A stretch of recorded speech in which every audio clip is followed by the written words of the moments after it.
যোৱা কেইবাটাও বছৰৰ পৰা অসমৰ ৰাজনীতিত এটা বিশেষ সিন্ডিকেটে চলাই আছে। ইয়াৰ আগত আমি কেইবাটাও সিন্ডিকেট শুনা পাইছো।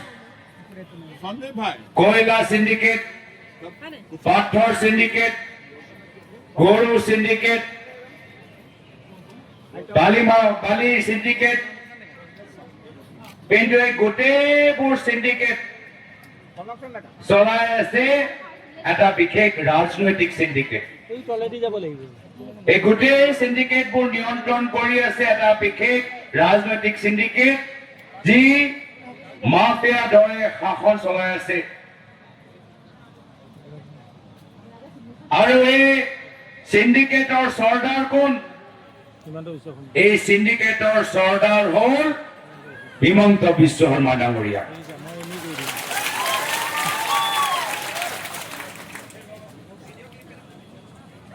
সঁচাকে কবলৈ গলে এই সিন্ডিকেটৰ, এই ৰাজনৈতিক সিন্ডিকেটৰ আৰম্ভণি হল কংগ্ৰেছৰ দিনত। হিমন্ত বিশ্ব শৰ্মা ডাঙৰীয়া, পীযুষ হাজৰিকা ডাঙৰীয়া, জয়ন্ত মল্ল বৰা ডাঙৰীয়া, মানৱ ডেকা ডাঙৰীয়া, গোটেইবোৰ সিন্ডিকেটৰ তেওঁলোকৰ যাত্ৰা কংগ্ৰেছ দিনত আৰম্ভ হল। বহুতে সেই সময়ত প্ৰায়তঃ তৰুণ গগৈদেৱৰ ওচৰত গল। প্ৰায়তঃ তৰুণ গগৈদেৱ মাত্ৰ অসমৰ অভিভাৱক নাছিল, আমাৰ দলৰ অভিভাৱক আছিল, কংগ্ৰেছৰ অভিভাৱক আছিল। পিতৃৰ দৰে অসমৰ ৰাইজক একত্ৰিত কৰিলে, অসমৰ ভিতৰত শান্তি ঘূৰাই আনিলে, লগে লগে কংগ্ৰেছ দলক আগুৱাই লৈ গল। তেওঁ দেখা নাপালে যে কেনেদৰে এই সুবিধাবাদী মানুহবোৰ তেখেতৰ কাষ চাপিলে, কাকো তেখেতৰ ওচৰত যাবলৈ নিদিয়ে। লাহে লাহে গোটেই চৰকাৰ তেওঁলোকে নিজে নিয়ন্ত্ৰণ কৰিবলৈ বিচাৰে। আৰু শেষত যেতিয়া তেওঁলোকৰ আশা আকাংক্ষা বৃদ্ধি হল, নিজে মুখ্যমন্ত্ৰী হবলৈ সপোন দেখিলে, তেতিয়া তেওঁ সেই ৰাজনৈতিক গুৰু, সেই দলৰ অভিভাৱক, সেই আধুনিক অসমৰ খনিকৰজনক বিশ্বাসঘাত কৰিলে। প্ৰায়তঃ তৰুণ গগৈদেৱ অবাক। মোক মনত পৰে বিধানসভাৰ মজিয়া সেই ছবি, যেতিয়া সন্মুখত আছিলে হিমন্ত বিশ্ব শৰ্মা ডাঙৰীয়া, বিজেপি চৰকাৰত সোমাই বিত্তমন্ত্ৰী হল। আৰু প্ৰায়তঃ তৰুণ গগৈদেৱ 2016 চনৰ পিছত কংগ্ৰেছ দলৰ এগৰাকী জ্যেষ্ঠ বিধায়ক। এই বিধানসভা মজিয়াত যত তৰুণ গগৈদেৱ 15 বছৰ মুখ্যমন্ত্ৰী হল, সকলোৰ সন্মুখত হিমন্ত বিশ্ব শৰ্মা ডাঙৰীয়া প্ৰায়তঃ তৰুণ গগৈদেৱক বাৰম্বাৰ অপমানিত কৰিলে। প্ৰায়তঃ তৰুণ গগৈদেৱে কলে, মই নাজানিছিলো যে যাক মই এজন পিতৃৰ দৰে মৰম কৰিলো, সিয়ে যে এদিন মোৰ পিঠিত চুৰি বহাব মই কেতিয়াও ভবা নাছিলো। এতিয়া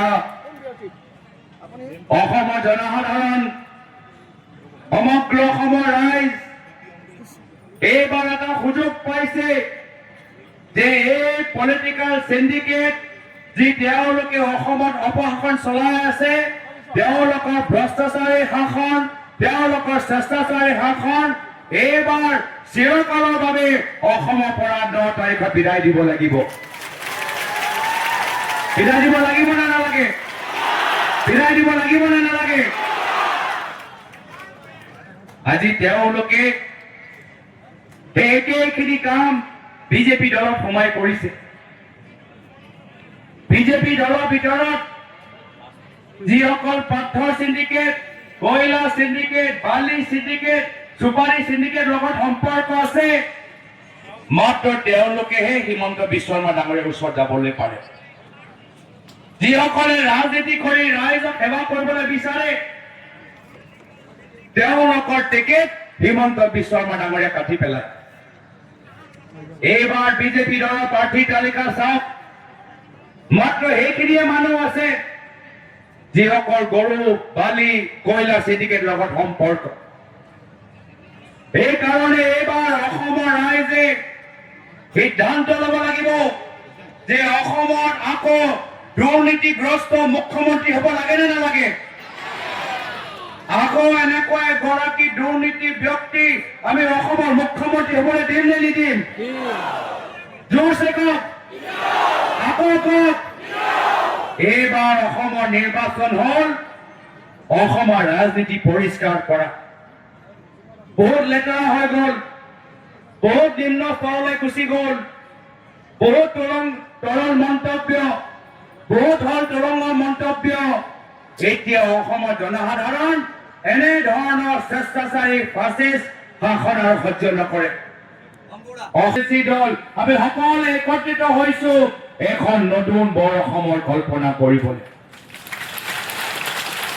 যে নতুন বৰ অসমত আমাৰ বাক স্বাধীনতাৰ ওপৰত আক্ৰমণ নহয়, যে নতুন বৰ অসমত চৰকাৰক সমালোচনা কৰা অধিকাৰ আমাৰ লগত থাকে, যে নতুন বৰ অসমত আমাৰ থলুৱা উদ্যোগ চাহ উদ্যোগক বেছি গুৰুত্ব দিয়া যায়, যে নতুন বৰ অসমত বাহিৰৰ মানুহ মাটি দিয়াতকৈ আমি থলুৱা মানুহক মাটি অধিকাৰ দিওঁ, এনেকুৱা এখন নতুন বৰ অসম আমাক লাগে। এইকাৰণে এইবাৰ অসমৰ ৰাইজত একত্ৰিত হ'ব লাগিব। এই কথা মাত্ৰ কংগ্ৰেছ দল, ৰাইজৰ দল, অসম জাতীয় পৰিষদ দল, CPM, CPML দল, APHLC দলৰ নহয়। এয়া হ'ল প্ৰত্যেক গৰাকী স্বাভিমানী অসমৰ মানুহৰ কৰ্তব্য যে অসমখন উদ্ধাৰ কৰা। আৰু অসম সেইদিনা উদ্ধাৰ হ'ব যিদিনা আমি অসমৰ পৰা হিমন্ত বিশ্ব শৰ্মা ডাঙৰীয়াক বিদায় দিম। যিদৰে প্ৰায় আৰু কেতিয়াও আঁচনি নামত অসমৰ মহিলাসকলক কেতিয়াও